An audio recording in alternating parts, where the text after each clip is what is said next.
Bienvenue dans le programme d'inhalothérapie du Collège de Valleyfield. Ça va faire bientôt 10 ans que le programme est offert. L'inhalothérapeute est un professionnel de la santé spécialisé dans les soins cardio-respiratoires. On travaille principalement en centre hospitalier, dans des cliniques privées, en soins à domicile. Ce soir, on va vous présenter différents secteurs d'activité de l'inhalothérapeute pour vous faire connaître une profession qui est parfois moins bien connue du public. Souvent, les inhalothérapeutes travaillent dans des situations d'urgence, donc lorsque vous les côtoyez, bien, c'est un moment de votre vie qu'habituellement, vous ne vous souvenez pas qu'il y avait un inhalothérapeute qui était proche de vous, fait qu'on va vous démystifier la profession. L'inhalothérapeute est membre de l'ordre professionnel des inhalothérapeutes. Pour débuter la technique, il faut avoir des préalables. Les préalables du secondaire, c'est les sciences de secondaire 4 et la chimie de secondaire 5. Il faut les avoir terminés avant de rentrer dans le programme. Si toutefois la profession vous intéresse, vous avez envie de venir au Collège de Valleyfield, c'est possible de vous inscrire, exemple, en tremplin deck et de faire votre demande l'année suivante pour entrer dans notre programme. Le taux de placement, c'est 100 %. Vous allez terminer et tous les finissants se sont trouvés un emploi parce que présentement, la profession est très en demande dans les milieux hospitaliers. Les 2 premières années vont se dérouler ici, dans nos laboratoires spécialisés. On a plusieurs équipements, comme qu'on retrouve en centre hospitalier. Et la 3e année, vous êtes majoritairement en stage. On fait environ 900 heures de stage. Les stages ont lieu en Montérégie, donc toute la Montérégie. Montérégie, l'Ouest, le Centre et l'Est. On fait également des stages sur l'île de Montréal, dans différents centres spécialisés, entre autres à l'hôpital Sainte-Justine. On va vous présenter nos laboratoires et nous avons également une salle d'études qui est sur le même étage. Donc, lorsque vous faites votre programme au Collège de Valleyfield, vous avez accès à vos locaux, mais aussi à une salle d'études pour entre vos laboratoires, avec des équipements, avec des ordinateurs, vous pouvez laisser du matériel spécialisé. Je vous présente mes 2 collègues enseignants. Moi, c'est Annie Kenville. Je vous présente Marie-Josée Rémiard et Mélanie Dumont-Lévesque, qui sont enseignantes depuis quelques années avec nous au collège. Donc, nous allons aller les rejoindre. Ils nous attendent présentement. On va simuler qu'on se retrouve à l'urgence avec un patient qui va plus ou moins bien en salle à l'urgence et on va vous présenter qu'est-ce qu'un inhalothérapeute peut faire. Donc, mesdames, votre patient ne va pas très bien? Non, on est à l'urgence, on va devoir l'intuber. Alors, nous sommes présentement en salle d'urgence. On a un patient inconscient qui vient de nous arriver. Mélanie va prendre en charge la ventilation manuellement de notre patient, de notre inconnu.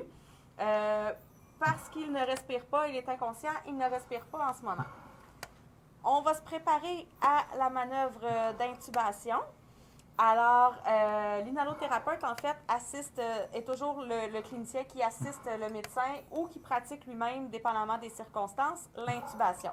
Donc, chaque fois qu'il faut prendre le relais de la respiration d'un patient, il y a un inhalo qui est là pour vous. Alors, maintenant que notre patient est bien oxygéné, on est prêt à débuter la manœuvre d'intubation. Mélanie, je te laisse l'honneur. Merci Marie-Josée.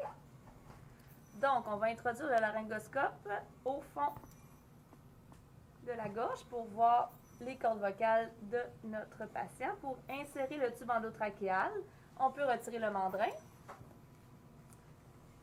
Parfait. On va pouvoir gonfler le ballonnet. Et ventiler. On va aller valider la position du tube endotrachéal en auscultant notre patient pour s'assurer que ça ventile bien dès les 2 plages pulmonaires. Une fois que la position du tube est validée, on va aller fixer notre tube pour pouvoir ensuite installer notre patient, venir prendre en charge sa ventilation. Présentement, c'est Mélanie qui le fait respirer, mais là, on va aller nous l'installer sur un fameux respirateur. Alors, en 2020, je crois qu'à date d'aujourd'hui, pas mal tout le monde a entendu parler au moins une fois dans les derniers mois d'un respirateur ou les ventilateurs de soins intensifs. C'est la fameuse machine qui va prendre le relais, qui va faire respirer le patient selon les paramètres que l'inhalothérapeute va lui ajuster avec l'accord du médecin pour venir bien oxygéner, bien ventiler notre patient, assurer des bons échanges gazeux. On va instaurer une première, dans le fond, des paramètres de départ. Ici. Alors, on voit que notre appareil commence à ventiler notre patient. Par la suite, l'inhalothérapeute va venir faire des ajustements plus précis, plus pointus, pour venir s'assurer que ce qu'on lui délivre par la machine est bien ce que l'on veut. C'est un exemple du travail de l'inhalothérapeute ici en salle d'urgence, mais aussi en soins intensifs. Les patients qui sont assistés au niveau de leur ventilation, que ce soit en ventilation invasive comme ça ou en ventilation non invasive, vont être ensuite transférés habituellement dans des unités de soins intensifs où est-ce qu'on retrouve toujours en permanence au minimum un inhalothérapeute qui assure la supervision des patients. Alors ici, dans les soins intensifs, on aurait différents patients, comme on peut voir autour de nous, qui seraient ventilés sur différents appareils. On retrouve l'inhalothérapeute en salle d'urgence aussi, comme on a parlé pour notre patient ici qu'on a intubé, mais aussi pour tous les patients qui arrivent en détresse respiratoire, les enfants qui arrivent en crise d'asthme, la personne âgée qui a une grosse pneumonie, qui a de la difficulté à respirer, l'accidenté de la route qui a besoin d'une surveillance respiratoire, à qui on a besoin de donner de la médication, on va être là aussi. On est de l'équipe de réanimation pour toutes les réanimations, que ce soit adultes, pédiatriques ou néonatales avec les petits bébés. On est toujours sur le team de réanimation pour venir assister la ventilation. Donc, on est un petit peu partout sur l'unité de soins intensifs, sur l'unité de l'urgence. Il y a toujours une petite abeille inhalothérapeute qui se promène dans ces secteurs. Tu nous as parlé d'un trauma de la route. Un trauma de la route, on a beau l'intuber, vouloir le ventiler, mais quelquefois, il y a quelques fractures ou des saignements au niveau abdominal. Donc, ces patients-là, on devrait les envoyer au bloc opératoire. Et là, même au bloc opératoire, on a aussi un inhalothérapeute et l'inhalothérapeute va être là pour assister l'anesthésiste. Donc, je vous inviterai à venir avec nous dans notre laboratoire de bloc opératoire qu'on a ici. Je vous rassure, on utilise plusieurs mannequins pour se pratiquer. Donc, vous allez arriver dans notre salle de bloc opératoire. Ça peut être impressionnant parce que plusieurs mannequins sont en place et ça nous permet de pratiquer nos techniques que nous allons reproduire à l'hôpital. Donc, Mélanie vous présente notre laboratoire notre laboratoire de bloc opératoire. Donc, l'inhalothérapeute, lorsqu'il est au bloc opératoire, il va être ici pour l'accueil du patient. Donc, quand notre patient va arriver, ça va être à nous à lui installer des appareils pour suivre ses signes vitaux durant toute l'opération. Par la suite, on va assister l'anesthésiste pour pouvoir faire l'induction, c'est-à-dire pouvoir endormir le patient en vue qu'il ne sente rien durant sa chirurgie. C'est à ce moment-là qu'on va refaire une intubation, exactement comme on a vu tantôt avec Marie-Josée. Et à ce moment-là, on va fixer le tout et on va donner les médicaments. Un coup que l'induction est faite, que mon patient il est endormi, il n'y a aucune douleur, alors là, le chirurgien commencerait la chirurgie. C'est à ce moment-là qu'on deviendrait dans le processus de maintien de la chirurgie. Et là, il faudrait suivre les signes vitaux au niveau du patient, comment est-ce qu'il va aller. Si les signes vitaux baissent ou sont anormales, on a la préparation de médicaments qu'on va devoir faire comme inhalothérapeute sous la supervision de l'anesthésiste pour pouvoir décider de donner la médication appropriée selon les signes vitaux du patient.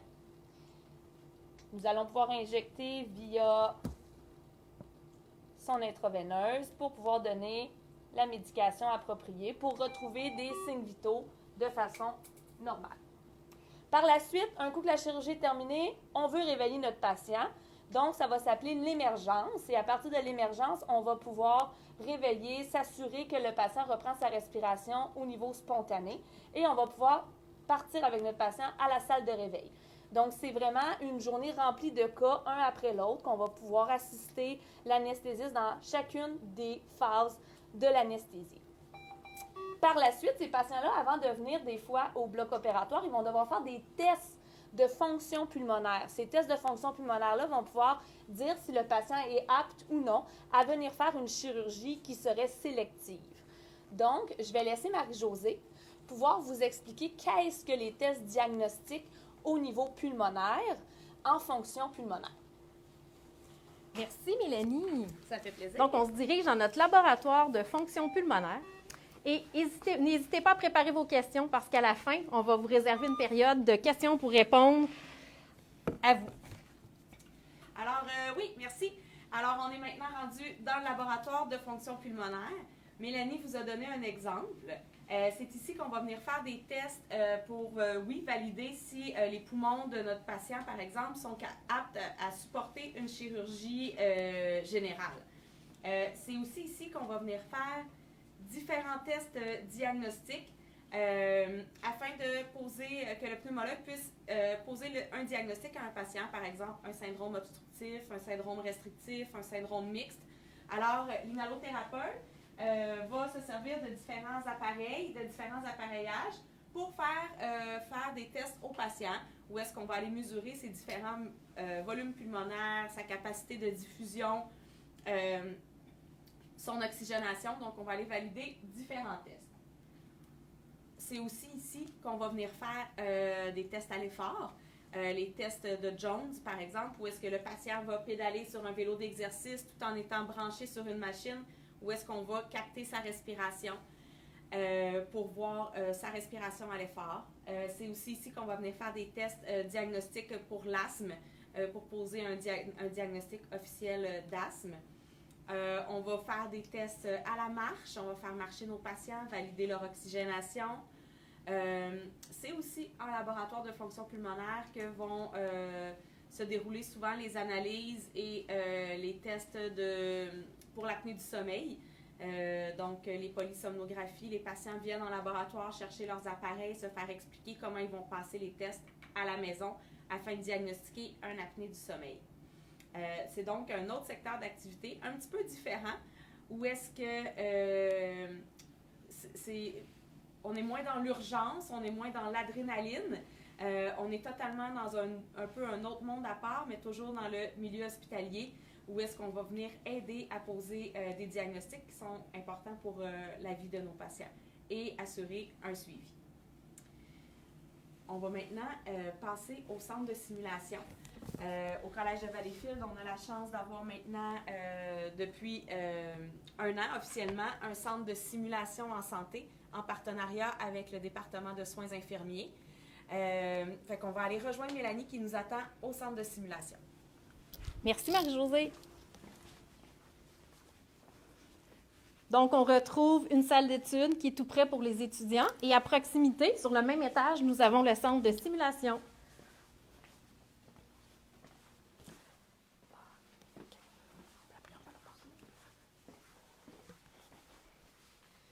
Donc, j'étais justement ici avec Lucina, notre mannequin haute fidélité. Donc, ce mannequin-là, ce qui est intéressant, c'est qu'on peut faire comme dans la réalité au niveau des centres hospitaliers avec des vrais patients. On peut la faire respirer, on peut la faire parler, on peut la faire accoucher même, si jamais la simulation le désire. Donc, c'est vraiment un mannequin robot, comme un patient qu'on aurait, puis que vous allez pouvoir avoir la chance de venir faire des simulations durant vos 3 années en inhalothérapie. De plus, le Collège de Valleyfield a même un mannequin simulation bébé. Donc, on peut avoir un bébé néonatologie, qu'on va faire les mêmes expériences ou les mêmes simulations comme si vous étiez au centre Sainte-Justine où est-ce que vous allez faire votre stage de 3e année en néonatologie.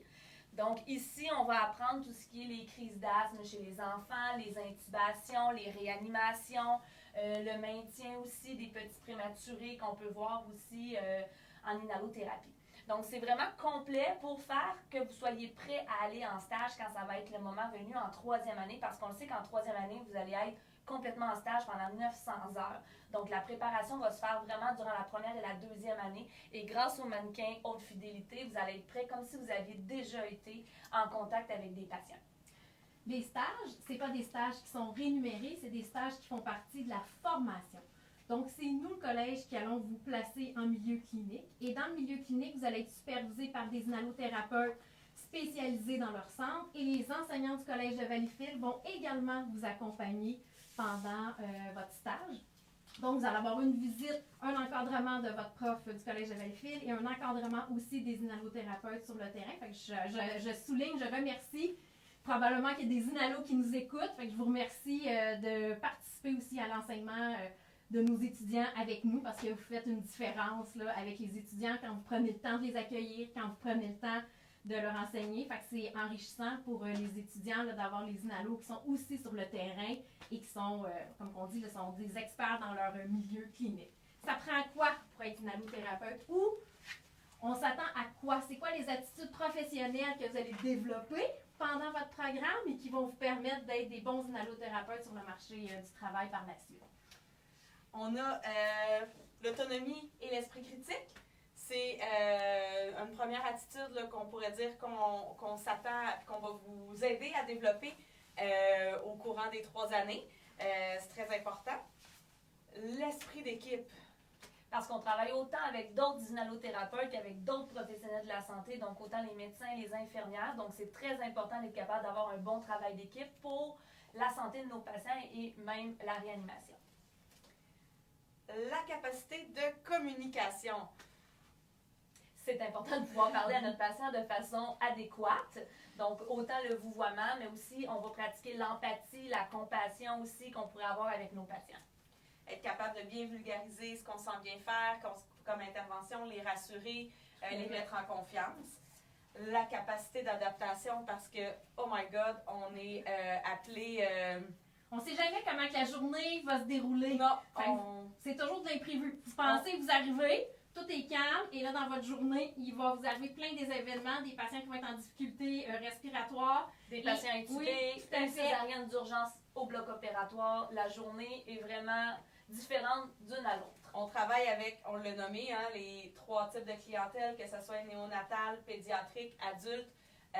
Dans la majorité des centres hospitaliers, on pourrait être, je dirais confronté, mais c'est pas le bon mot, mais on pourrait avoir, on va rencontrer ces 3 types de clientèle-là dans un même centre hospitalier. Alors, dans la même journée, je vais peut-être faire des tests à une madame de 80 ans, toute douce, l'aider à prendre ses pompes, à apprendre à bien respirer. Puis, en même temps, je vais peut-être aller faire une réanimation sur un petit bébé qui est né un petit peu prématurément puis qui a besoin d'aide pour débuter dans la vie. Donc, je peux être appelée à faire toutes sortes de choses. Ça prend une capacité d'adaptation. Puis l'esprit d'analyse et le jugement, parce que vous devez analyser vos situations cliniques lorsqu'ils vont arriver et être capable de porter un jugement sur la situation pour adapter, avoir un traitement qui va être adéquat pour le patient. Porter le bon jugement. Il y a également des inhalothérapeutes en soins à domicile. On n'a pas présenté les équipements spécifiques aux soins à domicile, mais on a ici différents équipements qui sont retrouvent en soins à domicile et qu'on va également intervenir. Les inhalothérapeutes vont suivre les patients qui ont besoin d'oxygène à domicile. Il y a des patients aussi qui sont ventilés 24 heures sur 24 à domicile. Fait qu'il y a des inhalothérapeutes qui travaillent en soins à domicile et en 3e année, on va aussi faire un volet en stage pour voir cette clientèle-là et un travail qui est un peu différent dans le centre hospitalier. On est disponible pour répondre à vos questions. On a une question, je vais t'inviter à la répéter au cas où les gens n'entendraient pas les internautes. On nous demande, et peut-être que tu l'as déjà nommé, mais est-ce qu'il y a des possibilités de poursuivre des études universitaires après l'inhalothérapie? Bien, il existe présentement un certificat en inhalothérapie. Le certificat n'est pas obligatoire pour être membre de l'ordre des inhalothérapeutes, mais c'est possible lorsqu'on termine notre programme de s'inscrire au certificat en inhalothérapie pour poursuivre ses connaissances. Fait qu'il y a plusieurs enseignants qui l'ont fait, plusieurs inhalothérapeutes qui se sont inscrits au certificat en inhalothérapie qui est offert aussi. On peut le faire à distance. Fait que peu importe où vous allez travailler au Québec, ça va être possible de le suivre. Merci beaucoup. Merci!